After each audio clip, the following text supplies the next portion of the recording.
حافظ صاحب یہ اب کہاں پہنچی ہے بات؟ ابھی میں ایک دو تین ٹویٹس دیکھ رہا تھا ہمارے پشاور کے جرنلسٹ دوستوں کی، انہوں نے کہا کہ جی اب تو اس بات پہ بھی ریزگنیشنز ہو گئے وزیروں کے، کیونکہ وہ پوسٹنگ ٹرانسفر کے آرڈرز نہیں مان رہے تھے، اور بس گورنر صاحب نے تباہی پھیلائی ہوئی ہے، اور مولانا صاحب علیحدہ ناراض ہیں کہ جی پیپلز پارٹی والے زرداری صاحب اور میاں صاحب خود ہی فیصلے کر رہے ہیں۔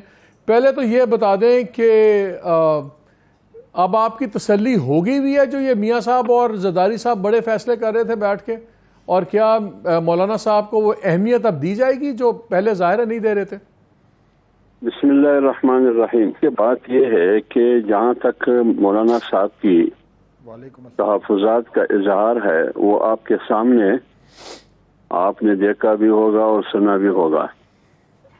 دیکھیے پاکستان میں موجودہ جو حکومت ہے یہ ایک پارٹی کی نہیں ہے، پی ڈی ایم اور حکمران اتحاد میں شامل جماعتوں کی ایک حکومت ہے۔ یہ ایک مسلمہ متفقہ اصول ہے۔ جب آپ فیصلے کرتے ہیں تو ایک پارٹی فیصلہ کرنے کی مجاز نہیں ہے، تمام مل کے قیادت وہ فیصلے کریں گے۔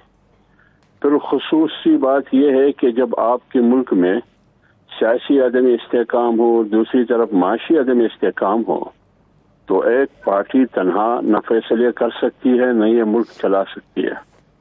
تو اسی سلسلے کی تناظر میں تحریک عدم اعتماد، اس سے پہلے پی ڈی ایم، یہ سارا تحریک، سارا تسلسل، فیصلے جتنے بھی تھے مشاورت سے ہوئے۔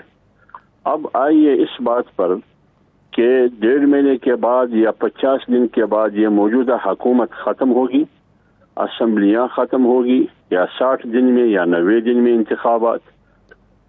آنے والے مستقبل میں پاکستان کا نقشہ کیا ہوگا سیاسی حوالے سے، حکمت عملی کیا ہوگی، اس سلسلے میں میڈیا پر جو ہم سن رہے تھے، مولانا صاحب سن رہا تھا، دیکھ رہا تھا، آپ کا تجزیہ بھی سامنے ہے، فہد بھائی کا بھی ہے، مہر بخاری کا بھی میں نے سنا ہے، ہر اینکر پرسن، ہر دانشور کا ہم نے سنا ہے کہ کیا ہو رہا ہے اور ایک دوسرے کے ساتھ کیا کہا جا رہا ہے۔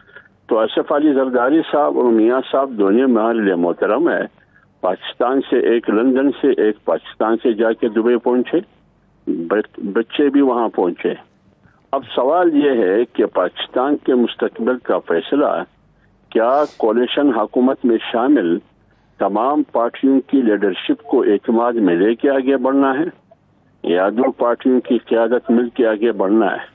میرے خیال میں کولیشن حکومت میں، متحدہ حکومت میں یہ مناسب نہیں ہے۔ اس لیے مولانا نے اظہار کیا کہ میں مشاورت سے باہر ہوں، مجھے اعتماد میں نہیں لیا ہے۔ جب سوال پوچھا گیا، ان سے سوال کیا گیا، مجھے کوئی خبر نہیں ہے نہ پی ڈی ایم کی کسی قائد کو، نہ مجھے بحثت سربراہ پی ڈی ایم، بحثت ایک پارٹی کولیشن حکومت میں مجھے اعتماد میں نہیں لیا۔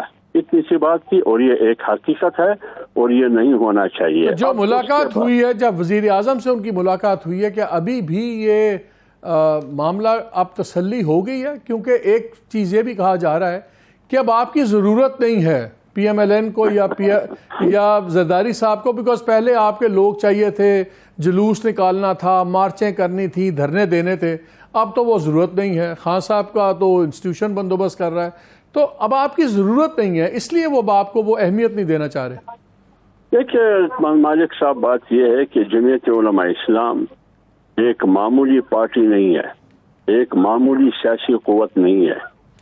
جمعیت علماء اسلام ایک غیر معمولی اسلامی سیاسی اور جمہوری قوت ہے۔ آپ وفاق میں بھی اس کو نظر انداز نہیں کر سکتے، آپ 2 صوبوں میں خیبر پختونخوا اور بلوچستان میں بھی نظر انداز نہیں کر سکتے۔ آپ مجھے بتائیے، وفاق میں اگر مستقبل میں حکومت آئے گی تو آپ کے خیال میں ایک ہی پارٹی کی حکومت آئے گی؟ آپ کا تجزیہ بھی یہی ہوگا، میرا بھی یہی ہے کہ ایک پارٹی اتنی اکثریت نہیں لے سکتی کہ سنگل پارٹی کی حکومت ہوگی، مخلوط حکومت ہوگی۔ تو کیا آپ اگر آج ان تمام پارٹیوں کو جو پی ڈی ایم اور حکمران اتحاد میں شامل ہے بشمول مولانا صاحب کے نظر انداز کریں گے تو پھر آپ حکومت کیسے چلائیں گے؟ سیاسی استحکام کیسا آئے گا؟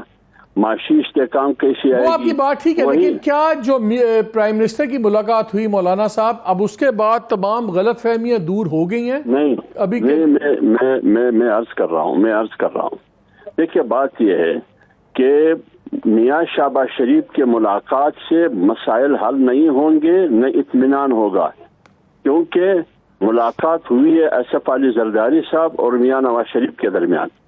اب کیا باتیں ہوئی ہے، یہ مولانا صاحب اپنا اطمینان نہیں چاہتے کہ جو بھی باتیں ہیں آنے والے مستقبل کے لیے، سیاسی صورتحال کے لیے، صرف مولانا نہیں، مولانا چونکہ پی ڈی ایم کا سربراہ ہے، ان پر پریشر ہے پی ڈی ایم کی تمام قیادت کی اور حکمران اتحاد میں شامل جماعتوں کی کہ یہ کیا ہو رہا ہے، تو اس لیے مولانا بول پڑا، لہذا بات اس وقت مولانا مطمئن ہوگا اور پی ڈی ایم اور شامل جماعتوں کی قیادت جب میاں نواز شریف صاحب بھی آن بورڈ ہوں گے، مولانا صاحب بھی ہوں گے اور پیپلز پارٹی بھی ہوں گے، تو اس لیے میرے خیال میں ایک ملاقات سے یہ مسئلہ ختم نہیں ہوگا۔ تو آپ کے ساتھ شامل ہے نا، کیا آپ لوگ تھوڑا سا ان کو بھی تو شامل نہیں کر سکتے تھے، ورنہ اچانک اتنا جھگڑا کیوں ہو گیا؟ ہر ایک سے جھگڑے ہو گئے ہیں آپ کے۔ دیکھیں محمد مالک صاحب، بات جھگڑے کی نہیں ہے، کوئی جھگڑا نہیں ہے، خدا نخواستہ۔ اگر اے این پی کو آپ کو یہ معلوم ہے کہ اجی غلام علی صاحب جو گورنر کی حیثیت سے خیبر پختونخوا میں بیٹھے ہیں، وہ صرف جمعیت علماء اسلام کی چوائس نہیں تھی، نہ جمعیت علماء اسلام کا فیصلہ تھا، بلکہ تمام جماعتوں کی مشاورت سے، خواہ پی ڈی ایم میں ہو یا حکمران اتحاد میں، بشمول اے این پی اور پیپلز پارٹی، اتفاق سے اجی غلام علی کو گورنر بنایا گیا، اور پھر اس کا اعلان 400 جلسے میں ایمل ولی خان نے بذات خود بھی کیا اور جلسے سے تائید بھی حاصل کی۔ اب سوال یہ ہے کہ تحفظات کیا ہے، شکایات کیا ہے، اعتراضات کیا ہے گورنر کے حوالے سے؟ اس کا مسئلہ نہ محمد مالک صاحب کے فورم پہ حل ہو سکتا ہے، نہ میر بخاری کی شو میں حل ہو سکتا ہے۔ اس کا واحد حل یہ ہے کہ امیر حیدر ہوتی ہے، ایمل ولی ہے، مولانا صاحب کے ساتھ بیٹھ سکتے ہیں، یا وزیر اعظم ہاؤس میں شہباز شریف کے ساتھ پیپلز پارٹی کی قیادت، پی ایم ایل این کی خیبر پختونخوا اور اے این پی اور مولانا صاحب بیٹھ کے جو بھی شکایت ہے، انہوں نے بے بنیاد کرپشن کے الزامات لگائے۔ آپ بتائیں گورنر کی اختیارات کیا ہے؟ آپ کوئی اختیار نہیں ہے، وہ صرف وفاق کا ایک نمونہ ہے، اور نگران حکومت کی کیا اختیارات ہو سکتے ہیں؟ اب اس صورتحال میں اتنے بڑے الزامات میرے خیال میں مناسب نہیں ہے۔ اس کا شامل ہے نا، کیا آپ لوگ تھوڑا سا ان کو بھی تو شامل نہیں کر سکتے تھے، ورنہ اچانک اتنا جھگڑا کیوں ہو گیا؟ ہر ایک سے جھگڑے ہو گئے ہیں آپ کے۔ دیکھیں محمد مالک صاحب، بات جھگڑے کی نہیں ہے، کوئی جھگڑا نہیں ہے، خدا نخواستہ۔ اگر اے این پی کو آپ کو یہ معلوم ہے کہ اجی غلام علی صاحب جو گورنر کی حیثیت سے خیبر پختونخوا میں بیٹھے ہیں، وہ صرف جمعیت علماء اسلام کی چوائس نہیں تھی، نہ جمعیت علماء اسلام کا فیصلہ تھا،